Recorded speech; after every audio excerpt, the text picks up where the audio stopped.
स्वयंवर स्थल पर की ओर पधारे।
नमस्कार, मैं बालाजी गुप्ता HD न्यूज़ से अपने कैमरा पर्सन मनोज चौधरी के साथ इस वक्त हम लोग नेहरू कॉलोनी के सनातन धर्म मंदिर में हैं और आप देख सकते हैं कि यहाँ पर आज एक विशाल भंडारे का आयोजन किया जा रहा है, जो कि ज्ञान गंगा समिति द्वारा 10 तारीख से राम कथा का आयोजन किया जा रहा था, जो कि जिसका कि आज समापन हुआ है।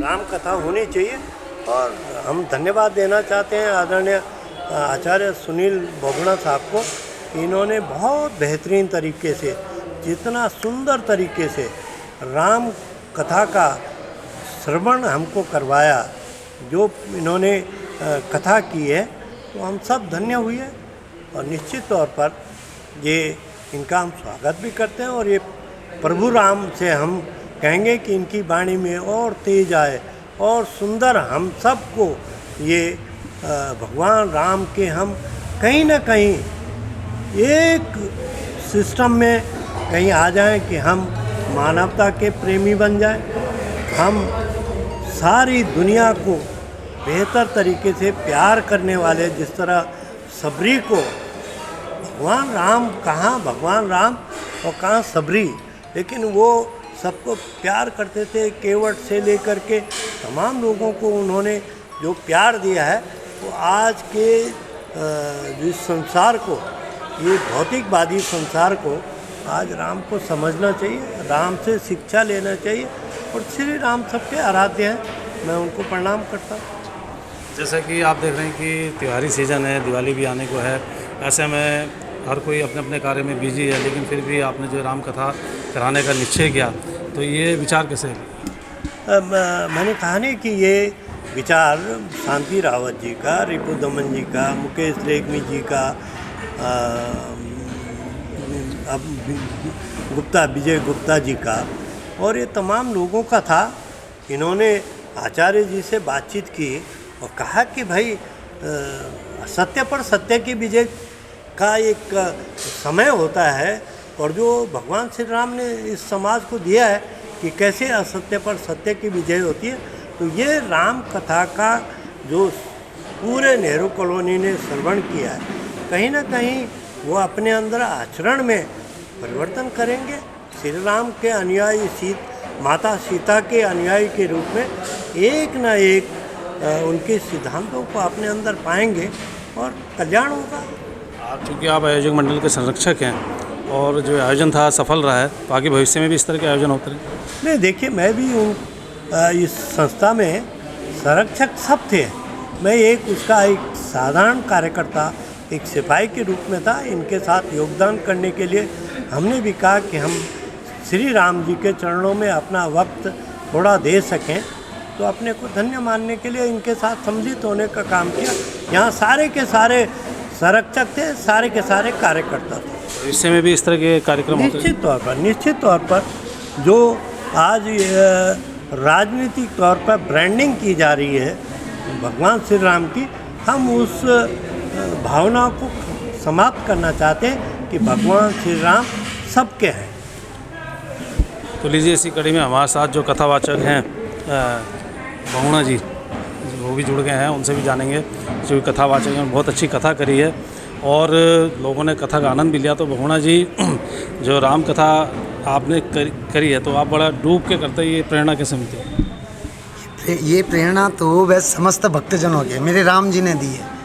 राम जी ने कहा कि मेरा गान करना है, है ना। तो मन में आ गया, मन में आया तो सभी लोग जुड़ गए मेरे साथ। रिपू दमन भाई जी हो गए, डॉक्टर साहब हो गए, मुकेश भाई हो गए, और शांति दीदी होगी, महेश जोशी जी हो गए, विजय गुप्ता जी हो गए। इन सबका विचार आया कि हमको कि राम कथा श्रवण करनी है, सुनने है, हमें चौपाइयाँ सुननी है। हम तो वक्ता तो नहीं है, हम गायक हैं राम कथा के। हम न तो अपने आप को वक्ता मानते हैं न प्रवक्ता मानते हैं, हम तो गायक हैं। राम जी ही ने हमें यही प्रेरणा दी कि आगे चलकर ऐसा ही गायन करना है ना। बार बार बाबा शिव ने भी कहा और मानस में तुलसीदास जी ने भी कहा। बाबा कहते हैं कि कलयुग केवल नाम आधारा, सुमिर सुमिर नर उतरा ही पार, है ना। कलयुग में भगवान नाम का संकीर्तन जितना ज़्यादा हो सके हैं। मानस में बताते हैं कि जब सतयुग था तो सतयुग में तप में ज़्यादा बल था, है ना। द्वापर आया, द्वापर में पूजा में बल था। त्रेता आया, त्रेता में क्या था, यज्ञ में ज़्यादा बल था। और बाबा ने कहा कलयुग में नाम में ज़्यादा बल है, जितना ज़्यादा हो सके बाबा मेरे प्रभु मेरे राम का नाम लेना, है ना। बाबा ने ये भी कहा है ना कि ही मनुष्य योनि मिले, और मनुष्य योनि पाकर अगर हम इस राम गंगा, इस राम नाम का रस स्वाद पान न कर सकें, हमारे बराबर धिक्कार किसको है, हमारे पापी कौन है। अगर जिस जिब्या ने राम नाम का शब्द ले लिया वो जिब्या बल पवित्र अमृत की तरह है। जैसे प्रातःकाल के समय आसमान से बल ओस टपकती है और ओस की बूंदें जब धरातल पर गिरती हैं और वो प्रातःकाल होते चमचमाती हैं, ऐसे ही राम नाम का ये अमृत है। जब हृदय में घुस जाता है, चले जाता है, वहीं अवरुद्ध हो जाता है। अवरुद्ध मतलब वहीं बंद हो जाता है और मेरे राम हृदय में समा जाते हैं। इसलिए मेरे सभी भक्तजनों को प्रेरणा थी और हम आ गए, हमें बुलाया और हमने गायन कर दिया। तो मैं सभी भक्तों का बहुत बहुत धन्यवाद करता हूँ, आप लोगों का भी बहुत बहुत धन्यवाद करता हूँ, आपका चैनल का भी बहुत बहुत धन्यवाद करता हूँ। भगवान श्री राम से यही प्रार्थना करता हूँ कि आपके चैनल को भी उन्नति हो और समस्त मेरे राम कथा ज्ञान गंगा समिति के जितने भी कार्यकर्ता, जितने भी भक्तजन थे, उन सब भक्तों को बल उनकी मनोकामना पूर्ण हो। जिस निमित्त उन्होंने ये यज्ञ करवाया, जिस भाव से उन्होंने ये यज्ञ करवाया, इस यज्ञ का श्रेय उन्हें मिले। आपने देखा होगा कि बहुत बहुत भयंकर यज्ञ हुआ, बहुत सारा भंडारा था, बहुत सारे लोग आए, भंडारा भी खाया, प्रसाद ग्रहण करके गए। प्रसाद ग्रहण करके जितने आदिमों ने प्रसाद ग्रहण करा होगा, मेरे राम उतने ही पवित्र हुए होंगे, मेरे राम उतने ही गदगद हुए होंगे और उतने ही पुण्य हमें मिले होंगे। मेरे राम ऐसा ही मेरे इन समस्त राम कथा ज्ञान गंगा समिति को उनके हृदय में ऐसे ही बार बार प्रेरणा देवें कि हमें राम कथा, हमें राम गान में जाना है, राम कथा श्रवण करनी है, भगवान राम के श्री चरणों का अभिनंदन करना है। वक्त वक्त पे उनका हृदय में ऐसे सुमिरन आए। इन्हीं कामनाओं के साथ मैं अपनी समस्त मंडली को, समस्त भक्तजनों को भगवान श्री राम की कृपा से बहुत बहुत साधुवाद, बहुत बहुत धन्यवाद। आप लोगों का भी बहुत बहुत धन्यवाद, आपके चैनल का भी बहुत बहुत धन्यवाद। मेरा एक सवाल और है कि जैसा कि आप देख ही रहे हैं कि समाज में पाश्चात्य संस्कृति हावी है, लोगों के पास डिस्को में और पार्टियों के लिए समय तो होता है, लेकिन राम कथा या श्री कृष्ण कथा के लिए बहुत कम संख्या में लोग पहुंचते हैं। इसका मेन कारण क्या समझते हैं आप, और इसको कथा के द्वारा या किस तरह से उनको मोटिवेट किया जाए कि लोगों की संख्या ज़्यादा से ज़्यादा बढ़े, इसमें क्या क्या बात है? देखो जी, राम कथा जीने की कथा है, राम कथा कामधेनु है। राम कथा न तो पार्टी को देखती है न तो किसको देखे। राम कथा एक प्यार सिखाती है, राम कथा कामधेनु है। राम कथा आपस में मिलना सिखाती है, जोड़ना सिखाती है। राम कथा किसी को ऐसा नहीं कि ये पराया है, ये अपना है। क्योंकि मेरे राम ने जब सबरी को अपने गले लगा दिया, निषाद राज केवट राज को अपने गले से लगा दिया है, भील जाति की होते हुए भी सबरी को भामिनी कह दिया और भामिनी कहते हुए सबरी को निहारा है। जब सबरी को निहार सकते हैं तो मेरे राम ने यही सिखाया कि राम कथा क्या है। राम कथा में जितना प्यार है, इसमें ना तो कोई पार्टीवाद चलता है, ना तो कोई जातिवाद है, ना तो भाईवाद है, कोई भेदभाव नहीं है। राम जी ने किसी से भेद नहीं करा। मेरा सवाल है कि लोग पाश्चात्य संस्कृति की तरफ ज़्यादा प्रभावित हैं, हाँ, तो ऐसे में जब राम कथा होती है, श्री कृष्ण कथा होती है, तो भक्तगणों की संख्या कम देखी जाती है, तो उसको कैसे दूर किया जा सकता है, कैसे उनको मोटिवेट किया जा सकता है कि ज़्यादा से ज़्यादा लोग राम कथा में पहुँचे, श्री कृष्ण कथा में? देखो जो इस बात पे तो क्या है, इस बात ये तो राम जी की कृपा है। मैंने बताया ना कि जिसपे की 3 देवताओं की कृपा होती है, पहले पितृदेवता की, इष्ट देवता की इष्ट देवता कौन है? मेरे राम और गुरु देवता की, है ना। गुरु की कृपा होगी तो वही कथा में पंडाल में पहुंच सकता है, जिस पे कृपा नहीं होगी तो वो पंडाल में आकर भी वापस चले जाता है। ठीक है। फिर जोड़ने वाली जहाँ तक रही बात की कथा में लोग क्यों नहीं आते हैं, कथा में लोग, ये कलयुग है महाराज, है ना। बाबा ने भी कहा कि कलयुग में तो प्राणी कथा पे ध्यान नहीं देगा, है ना। कथा से कहीं यज्ञ हो रहा है, कहीं धर्म हो रहा है, दान हो रहा है, तो प्राणी दूर दूर जाएगा।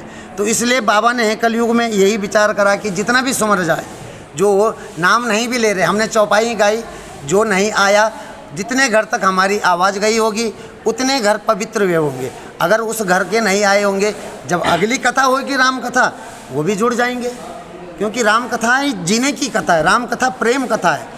राम कथा मेरे राम अपने आप उनको खींच के लेके आते हैं। कहना मतलब है जब तक राम कृपा नहीं होगी तब तक लोग नहीं आ पाएंगे। जब तक मेरे प्रभु की कृपा नहीं है, राम कृपा के तो बिना कुछ है ही नहीं, है ना। जब तक राम जी की कृपा नहीं होगी तब तक तो हम चाहे कुछ भी कर लें, हम खा भी नहीं सकते, हम बोल भी नहीं सकते। मैं बोल रहा हूँ ना तो राम जी बुलवा रहे हैं। अगर मेरे को बोल नहीं सकता, अगर राम जी ही चाहें तो मैं कुछ भी नहीं कर सकता हूँ। और राम जी ना चाहते हुए भी राम जी हर काम करवा देते हैं। देखा नहीं, समुद्र के तीर पे राम जी चाहते तो एक बाण से समुद्र को सुखा देते, है ना। तो राम जी मर्यादा पुरुषोत्तम भगवान है, मर्यादा पे चलते हैं। पिताजी के वचनों की खातिर मर्यादा पे चले। 14 वर्ष वनवास देखा, भाई को 14 वर्ष की गद्दी देखी, तो सब मर्यादा है। ये मर्यादा पे उन्होंने ध्यान दिया, और मर्यादा पे ध्यान देते हुए आज मेरे राम समस्त भक्तों को भी अपने मर्यादित समझाते हैं और जीने की कथा बताते हैं, और अपने से स्नेह करने की बात करते हैं। बाबा तुलसीदास जी भी ने यही कहा, है ना। मानुष जन्म मिला था और मानुष जन्म मिलकर भी बल हम कुछ नहीं कर पाए, तो हमारे लिए धिक्कार है। कहा कि कलयुग में जितना ज़्यादा हो सके नाम लेना है, और ज़्यादा से ज़्यादा दूसरे को भी नाम लिवाना है।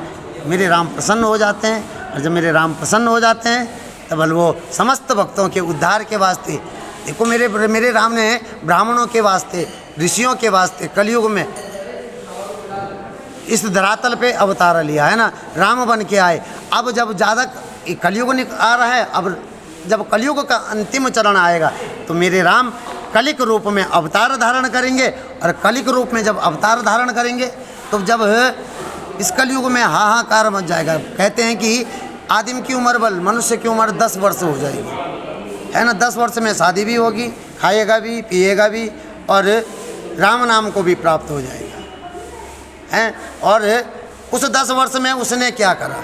अगर इस वर्ष उसने अभी ही राम नाम का सुमिरन कर रखा है तो 10 से 12 वर्ष भी चले जाएगा, 15 वर्ष भी चले जाएगा। अभी प्राणी की उम्र इस कलयुग में कितनी है? 120 वर्ष दे रखी है ना। तो अभी जिन्होंने पूर्व जन्म में अपने कर्मों के अनुसार उनकी उम्र चली जा रही है, मेरे राम जी की कृपा हो रही है।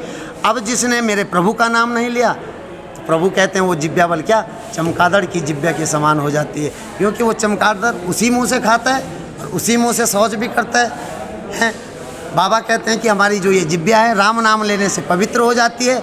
जो जिसके हृदय में बल एक बार ये राम नाम, चाहे वो कितना भी कपटी क्यों ना हो, हैं। बाबा वाल्मीकि को देखा था, वो मेरे राम से बहुत घृणा करते थे, राम का नाम लेना ही नहीं चाहते थे, तो उल्टा नाम लेते थे। क्या बोलते थे? मरा मरा मरा मरा कहते जाते थे, और उस मरा मरा से आज कवि वाल्मीकि का उद्धार हो गया। तो ऐसे ही आज हमारी ज्ञान गंगा समिति के भाई यही सोच थी कि हम ज़्यादा से ज़्यादा हो सके कि समस्त नेहरू कॉलोनी जितनी भी है, जहाँ तक हमारी ज्ञान गंगा की आवाज़ गई वहाँ तक पवित्र हो जाए, और वहाँ तक का वातावरण शुद्ध होते हुए हमारे राम नाम का उच्चारण, हमारे राम नाम का झंडा वहाँ रहे, और हमारे राम जी समस्त भक्तों की बल कृपा के ऊपर अनुग्रह करें, समस्त भक्तों का उद्धार करें, और समस्त भक्तों का उद्धार करके समस्त भक्तों के दिल में अवरुद्ध हो जाए।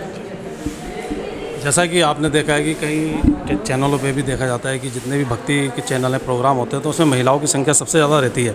यहाँ पर भी देखने में आया है कि आयोजक मंडल में जो शांति रावत जी थी, महिला हैं, और इन्होंने महिलाओं की कमान संभाली थी और काफ़ी महिलाओं को लेकर भी आती थी।